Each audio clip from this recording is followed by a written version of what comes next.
Hi everyone, आपका अपने YouTube channel AP live classes पर बहुत बहुत स्वागत है। देखिए, हमने इसके पार्ट 1 में कोशिका के कुछ अंगों को कंप्लीट किया था। आज हम देखेंगे जो बचे हुए अंग थे। तो हम जो अंग हमने इसके पिछले वीडियो में पढ़े थे, आज हम उसको रिवाइज किए लेते हैं। जैसे हमने माइटोकॉन्ड्रिया पढ़ा था, तो माइटोकॉन्ड्रिया को ऊर्जा का पावर हाउस कहते हैं। और जो गोल्जी बॉडी रहता है, ये शरीर में संतुलन का कार्य करता है, यानी परिवहन का कार्य करता है। और जो आपका वैक्यूल्स है यानी रसधानी, ये क्या है, हमारे शरीर में जल को संतुलित बनाए रखती है। और जो सेंट्रोसोम होता है, सेंट्रोसोम में कोशिका विभाजन होता है। तो ये सारी चीजें हमें कंप्लीट हो चुकी हैं। अब हम देखेंगे जो आज है अंतःप्रदव्य जालिका के बारे में, जो जिसे इंग्लिश में क्या बोलते हैं, एंडोप्लाज्मिक रेटिकुलम। ठीक है, इसे हम शॉर्ट में ER के भी नाम से जानते हैं। ठीक है, जो एंडोप्लाज्मिक रेटिकुलम होती है वो हमारे शरीर में आंतरिक कंकाल का काम करती है। जैसे हम अपना घर बनाते हैं, उसके लिए हमें क्या है, पिलर की जरूरत रहती है। पिलर से क्या है, घर मजबूत हो जाता है। ऐसे ही हमारी कोशिकाओं में जो ER है यानी एंडोप्लाज्मिक रेटिकुलम है, ये क्या है, हमें मजबूती प्रदान करता है। तो ये क्या है, आंतरिक कंकाल का भी कार्य करता है और आंतरिक सहायता देता है। ठीक है, जैसे आपने देखा होगा कि घर में अगर हम पिलर बना देते हैं या बीम कस देते तो उससे क्या है, आपका घर मजबूत होता है। ऐसे ही कोशिका के अंदर जो अंतःप्रदव्य जालिका रहती है, उससे हमारी कोशिकाओं को मजबूती प्रदान होती है, ताकि वो पिचके नहीं। अगर कोशिका पिचक जाएगी तो आपको काफी दिक्कत हो जाएगी।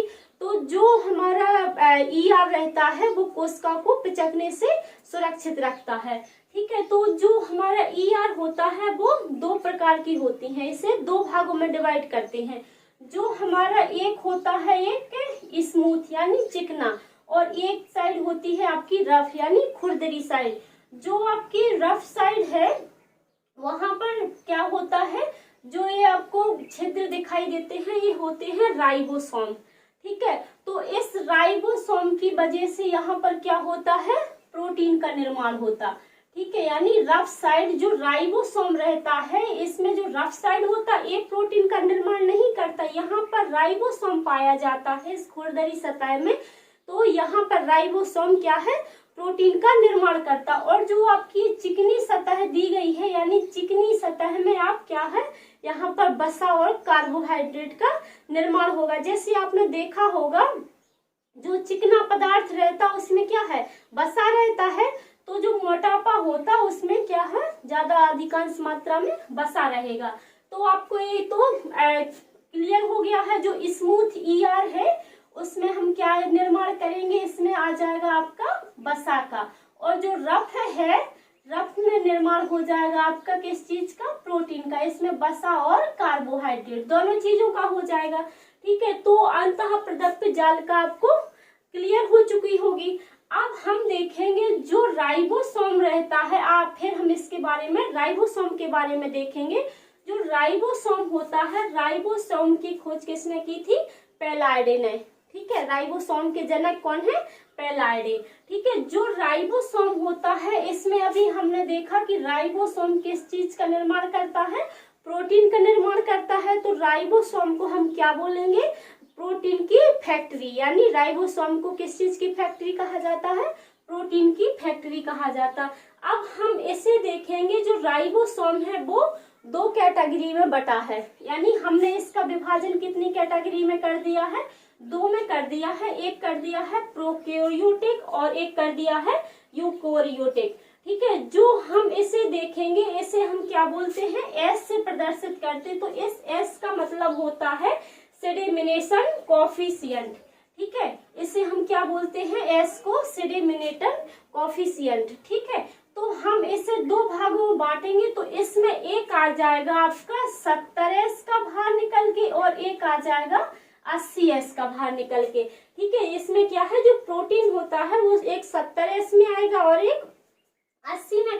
अब हमें इसमें देखना है कि जो 70S वाला बड़ा है या 80S वाला बड़ा है।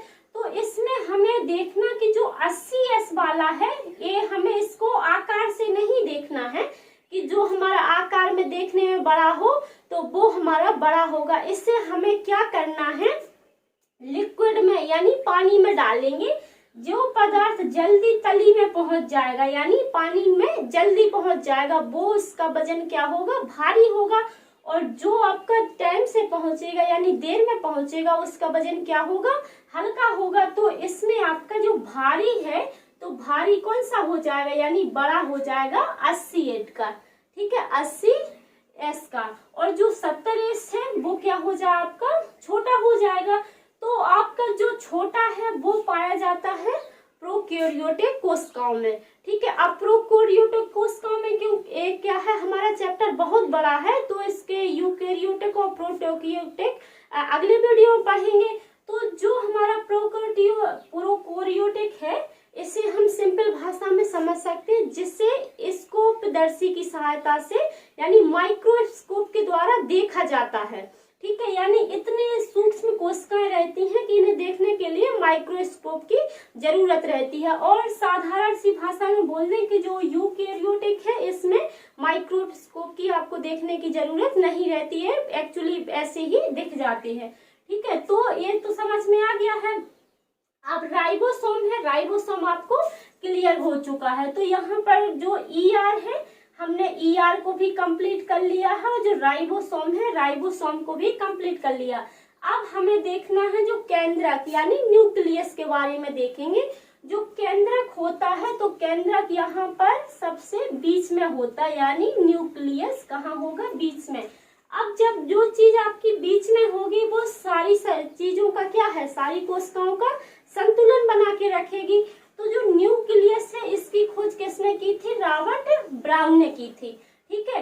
अब जो यहाँ पर है, जो हमारा न्यूक्लियस है, ये सारी कोशिकाओं को यहाँ से निर्देश देगा, ठीक है, अवधारणा देगा कि एक माइटोकॉन्ड्रिया में क्या है, ऊर्जा बनानी है, और जो गोल्गी बॉडी होता है, इसमें क्या है, संतुलन बनाना है, और क्या है, वैक्यूल से इसमें पानी का भी नियंत्रित करना है। तो यहाँ से जो आपका ये न्यूक्लियस है यानी केंद्रक है, ये सभी को क्या है, नियंत्रित करता है, ठीक है। इसे ही जो हमारा कोशिका है, इसे न्यूक्लियस को कोशिका का ब्रेन भी कहते हैं, ठीक है। इसे क्या है, कोशिका का ब्रेन या ब्रेन ऑफ सेल के नाम से भी जानते हैं। और इसे क्या है, नियंत्रक भी बोलते हैं, यानी जो न्यूक्लियस है, सारी कोशिकाओं को नियंत्रण करता है, इसे निर्देश देता है, ठीक है। अगर इसमें न्यूक्लियस ना होता, तो अगर मान लीजिए आपका माइटोकॉन्ड्रिया ऊर्जा बनाना छोड़ देता, तो ये बोलता कि चलो भाई, आपका काम है माइटोकॉन्ड्रिया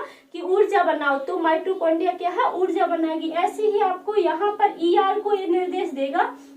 जो हमारा न्यूक्लियस है, हमारा मानना है कि सारी चीजों को ये निर्देश देता है। तो ER को भी कहेगा कि भाई आपको प्रोटीन का भी निर्माण करना है, और वसा का, जो हमारा वसा का निर्माण होता है, वो कहाँ पर होता है, आपका स्मूथ में, और जो आपका रफ साइड होता है, वो उसमें होता है प्रोटीन का निर्माण। तो यहाँ से आपको ये सारी चीजें क्लियर हो गई हैं। तो जो हमारा केंद्रक है, उसे हम कोशिका का ब्रेन भी बोलते हैं, और सभी कोशिकाओं का नियंत्रक भी बोलते हैं, ठीक है। अब इसमें जो केंद्रक है, इसमें क्या क्या पाया जाता, तो केंद्रक में पाया जाता क्रोमोसोम और DNA और RNA और जीन वगैरह, ठीक है। ये सारी चीजें आपकी कहाँ पाई जाती है, केंद्रक में पाई जाती हैं। अब इसमें कहे कि जो हमारा केंद्रक है, इसमें किस चीजों की संख्या कितनी है, तो इसमें जो हमारा केंद्रक रहता है, इसमें प्रोटीन रहता है आपका 80%, ठीक है। और जो आपका DNA रहता है, DNA रहता 10%, और बाकी अन्य तत्व रहते हैं कितने, 10%। तो जो हमारा केंद्रक है, इसमें सबसे अधिक मात्रा में क्या पाया जाता है, आपका प्रोटीन पाया जाता। और राइबोसोम को क्या बोलते हैं, आपको प्रोटीन की फैक्ट्री बोलते हैं, लेकिन पाया जाता है आपका केंद्रक किसमें, 80% पाया जाता है ओनली न्यूक्लियस में, ठीक है। तो इससे आपको ये सारी चीजें बड़ी आसानी से क्लियर हो चुकी होंगी। मिलेंगे नेक्स्ट वीडियो में, तब तक के लिए जय हिंद।